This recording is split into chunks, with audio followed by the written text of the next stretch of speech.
Today is the 21st of November 2023, and we'd still like to continue looking at some possible questions. This will be our second video. Okay. Thank you to everyone who has been watching our videos. If you haven't already, please, I'll encourage you to subscribe, follow, share, like, okay, share as much as you want, okay, and encourage other people to watch as well, especially if they are going to do their exams next year. Even if they are not doing it next year, it will still help them. Guess that they have a longer time to learn, so that they have a better chance of getting an A, between an A to a C.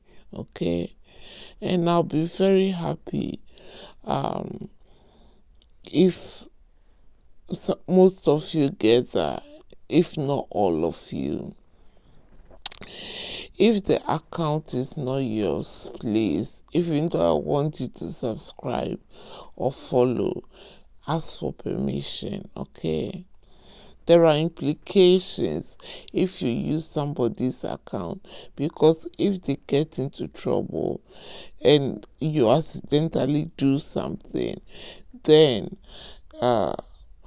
it's not fair, it's not right, okay? So just do the right thing, okay? It won't cost you anything. In the comment section, I normally write, please follow my notes/script, okay? Please, math is full of numbers and stuff. So for instance, this is 5550. So if you hear 555, follow the script, please, okay? I could use your help on that. Beware of scammers. If you've not heard it from me, it's not coming from this platform. And look, I wouldn't, if I want to donate to charity, I would do that, okay? But if you start hearing questions like foreign numbers, amputees, orphanages, please don't fall for it, okay? Don't. And then they send you email scams. Don't fall for it, please. Let's look at recap. We started to answer some possible questions that can come up in your exams, okay? They might bring the same questions, because they might change the wording and change the numbers. It's still the same approach. Please watch last video for recap. If I need to explain something further, so for instance, if I'm solving a question and I realize that maybe I have to just take time and explain some part to you, I will solve the question and then we'll have a break. We'll come and do that topic and then we'll go back and solve some more questions, okay? Now, if not, we will look at possible questions and answers, being mindful of students who are taking their exam next year, okay? So best wishes if you are taking your exam next year, okay? I wish you all the best. I really, really want you to do well, okay? Now, here is a starter for today. Divide £5,550, which is £5,550 in a ratio 2 to 3 to 7. These are things you can't forget, but sadly, because students forget, at times you just need to put in here and there to help out. Okay, our ratio is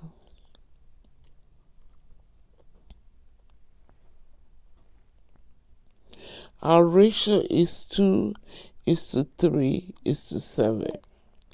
So the total will be 12. Okay, so if you want to find the 2 portion, it will be 2 out of 12 times the value 5550. Now, if you do that correctly on the calculator, you are going to get 2 times 5550 will give you 1100. Then you divide by 12, and the calculator will give you £925. It was giving you in pounds. So remember to leave your answer also as pounds. Now the 3 portion again is 3 out of 12. The total is 12 times the value. So 3 times 5550 will give you 16,650. Now, I've talked to you about estimation several times. So assuming you put in a wrong value, 3 times 5,000 will give you 15,000. So this is about right. Okay, divided by 12. Okay, and then your answer will be 1,387.50. Now the calculator gave me 0.5, but we are dealing with money, so you need to leave your answer into decimal places. Don't forget. Here again, the 7 part is 7 out of 12 times 5550. So 7 times 5550 will give me 38850, and then divided by 12. Okay, so now the answer will be 3237.5. That was what the calculator gave me, but because I'm dealing with money again, my answer should be in 2 decimal places. Now if you add these 3 figures, these 3 portions, all in pounds, okay, don't forget it, you are going to get the original figure. So I tested it, so it means what we did was right. Just remember to leave your answer to 2 decimal place, okay, not 1 decimal place. Okay, this is okay because you can have this as money, but you can't have 3237.5. okay, so be mindful of that. Today we are going to look at more possible exam questions. So our first example is, this diagram has 2 lines of symmetry and is not to scale. Work out why. So look at it here. Okay, so here this is 1, 2, 3, 4, 5, 6. 6 sides, so it's a hexagon. Okay, like a triangle, 3 sides, a quadrilateral, 4 sides, a pentagon, 5 sides, a hexagon, 6 sides, a heptagon, 7 sides, an octagon, 8 sides, a nonagon, 9 sides, a decagon, 10 sides. Okay, gradually, as you progress through maths, you will know these things. Okay, so now this figure has 6 sides.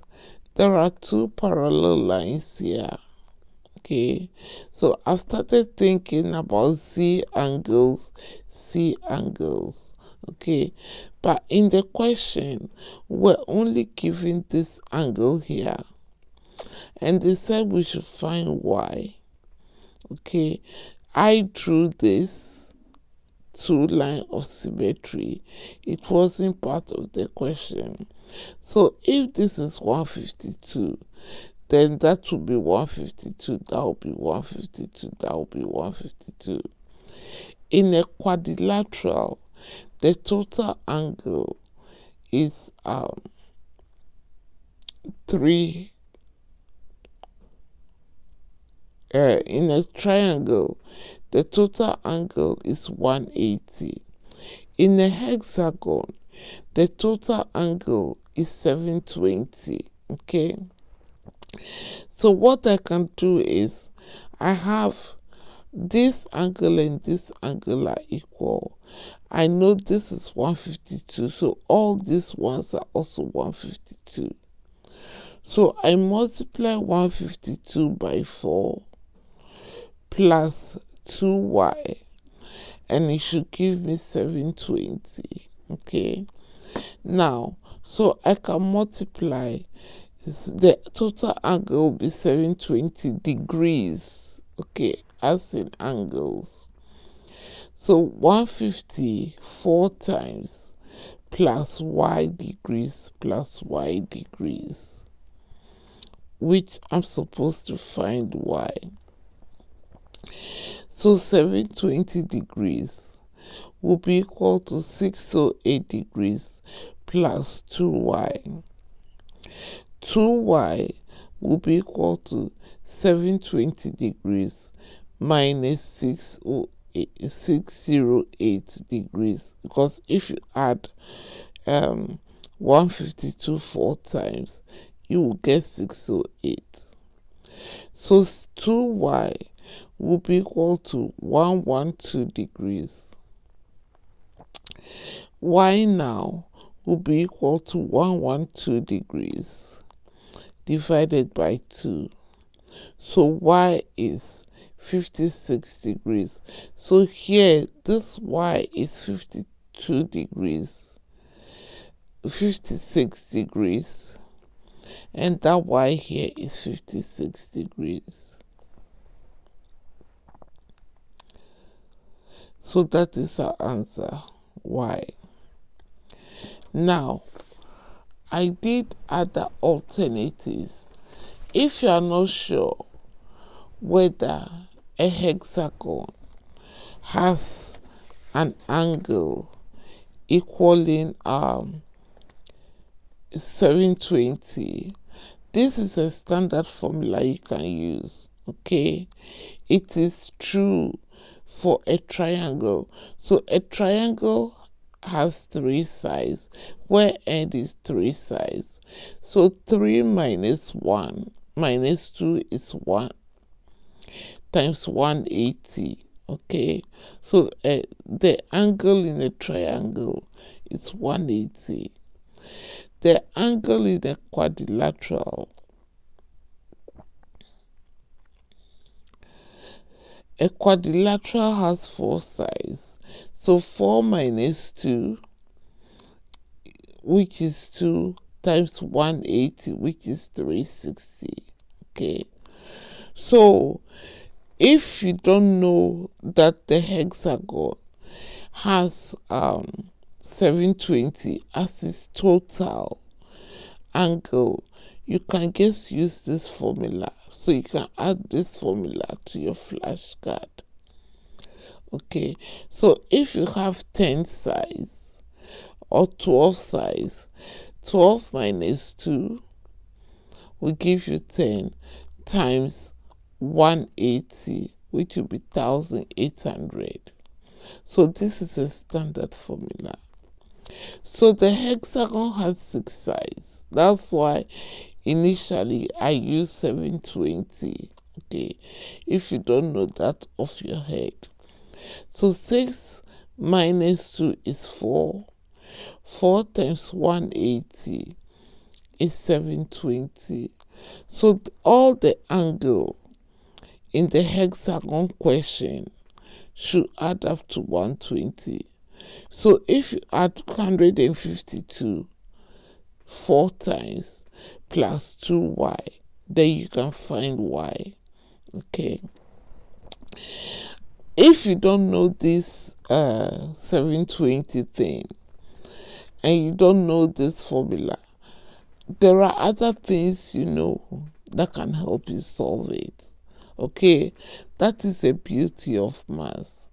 Nothing goes to waste. So look at the diagram carefully.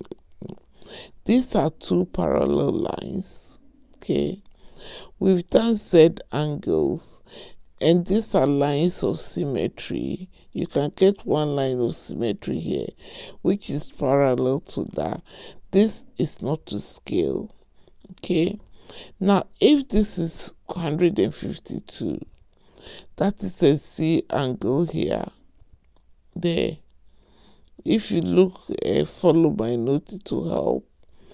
If this is 152 degrees, the angle on a straight line is 180.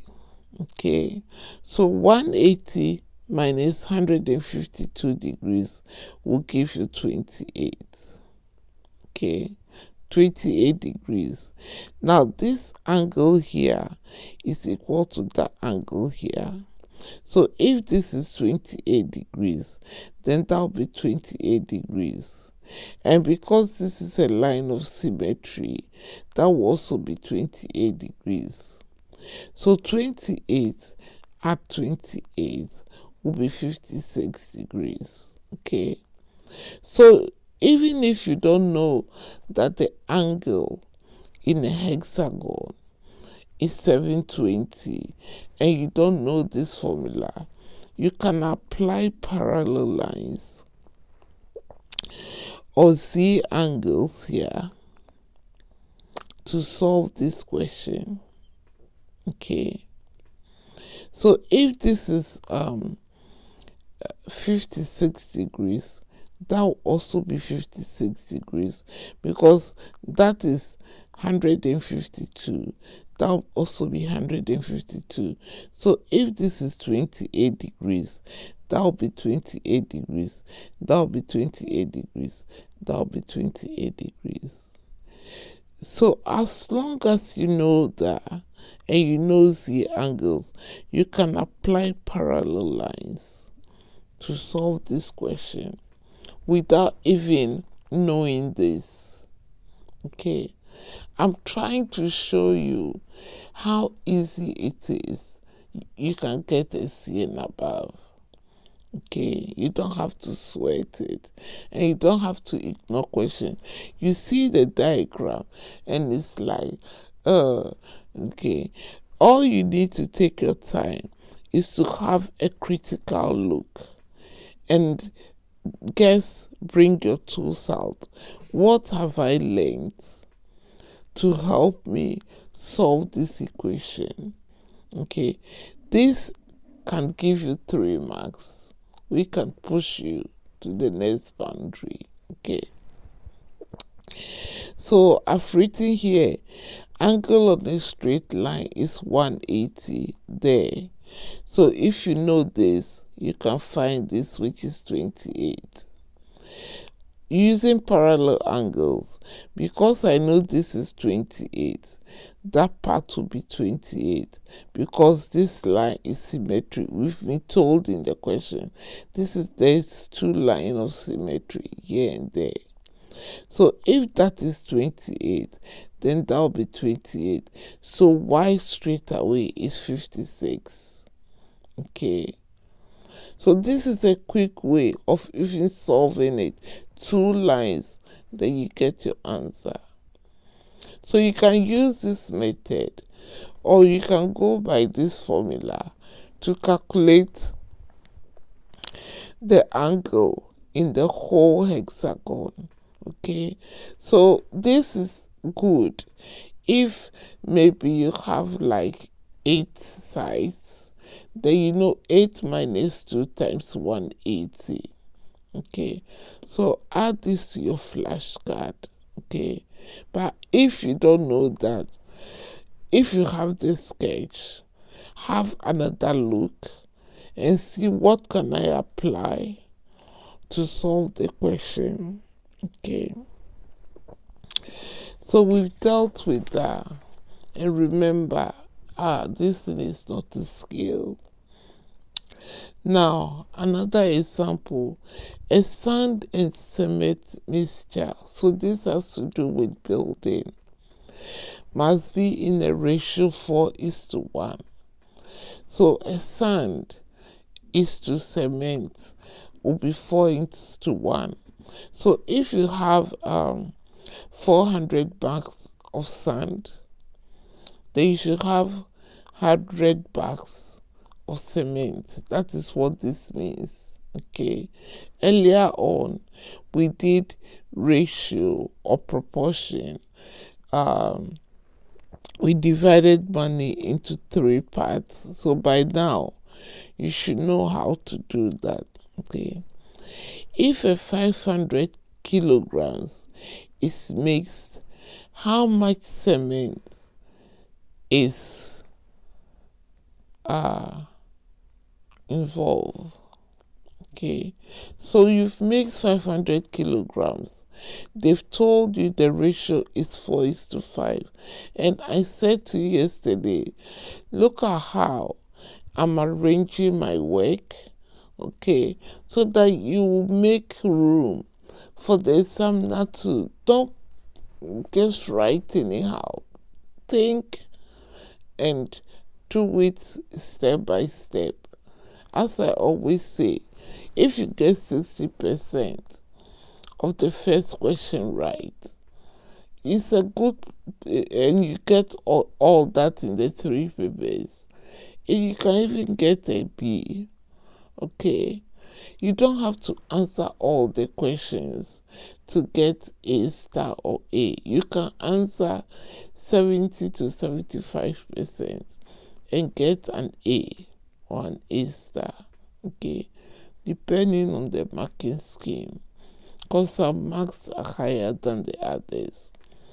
So now, sand to cement, 4:1.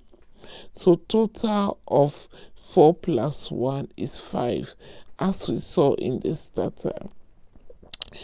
So I've done a column for sand and I've done a column for cement. So 4/5 times 500. So I'll do the top and divide by 5, which is 200/5. So 400 kg sand. 1 times over 5 times 500. The same method, 500/5, which is 100 kg cement. Okay. Now, so in a mixture of 500 kilograms, I should have 400 kg sand and 100 kg cement. Okay, if I have to build the building right, okay, with the right texture. Now, a company acquired cement in 50 kg bags. Okay, so it's following this question. Okay, find the maximum amount the company will make with 6 bags. Okay, so first of all, it's 50 kg bags. If they got 6 bags, then it will be 6 times 50 kg, which will be 300 kilograms of cement. Okay, now from earlier on, we know that 100 kilograms of cement will be 400 kilograms of sand. So we know 6 bags is 300 kilograms cement. So 300 kilograms cement will be 300 kilograms cement times 400 kilograms sand divided by 100 kilograms cement. Okay, this is the cross multiply rule. We've had a video, we've done some videos on that. Go back to the earlier on, just help yourself. Okay, just be hungry and take as much stuff. Take it slowly. Every day watch 1 or 2 videos. Okay, in your leisure time, relax, watch it again, treat it like your favorite film. Okay, you are going to write an exam. You want to arm yourself so that when you get to the exam, you don't have to do it again. Now, if you multiply 300 by 400, you get 120,000 divided by 100. Now, if you do that correctly on the calculator, even if you take the 0 off, you have 1,200 kg of sand. Now, you don't stop there. It says find the maximum amount you will make using 6 bags of cement. Look, I've gone through the question and I've underlined the important bits to help me. So if I forget something, all I have to do is to go back and read the question, look at the information I have underlined, and then I can solve. So don't leave the answer as 1,200 kilograms of cement. It says how much maximum. So now I know that for 300 kilograms of cement, I need an additional 1,200 grams of sand. So I have to come and add them up. Okay, if you leave the answer here, you will get the full marks. So 1,200 kilograms of sand plus 300 kilograms of cement that the company has. Okay, so it will be a total of 1,500 kilograms of sand plus cement. That is the mixture they will need, okay, to work on that day, because they only have they've only ordered 6 bags of cement. Okay, so I hope you are getting some clarity. These questions are not too difficult for your level, but you just need to think a little bit, and if you've practiced, it shouldn't be that difficult. Okay, thank you very much for watching our video today, and I'll see you in the next.